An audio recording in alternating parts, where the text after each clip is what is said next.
கடைசியாக எதுவும் சிக்கலைங்க, எலும்பு மட்டும்தான் சிக்கிச்சு. சரி அந்த குழி அப்படியே குழியில் ஏதோ பாறையை போட்டு அப்படியே மூட போகிறேங்க.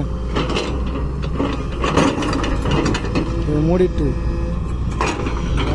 பாருங்க, சுற்றி பாருங்கள். ரோட்டுக்கு முன்னாடி வச்சுருக்கேன், ரோட்டுக்கு முடிச்சு ஒரு 5 வருஷம் தாங்க இருக்கும். ஆனால் அந்த குழி எப்படி இருந்துச்சுன்னு தெரில. ஏன்னா நாங்கள் ஐயா 27 வருஷமாக வேலை ஆக்குறாரு. ஏன்னா அந்த ஓனரோட காடு தானே அது. ஆனால் அவருக்கு தெரியாமல் இருக்காது. ஆனால் அவர்கிட்ட கேட்டால் தெரிலன்றாங்க, என்னன்னு தெரியலையே. ஆனால் யாரையும் வெட்டி புதைச்ச மாதிரி இருக்குங்க. சாக்கில் போட்டு எலும்புலாம் இருக்குது, ரொம்ப சந்தேகமாக இருக்குது.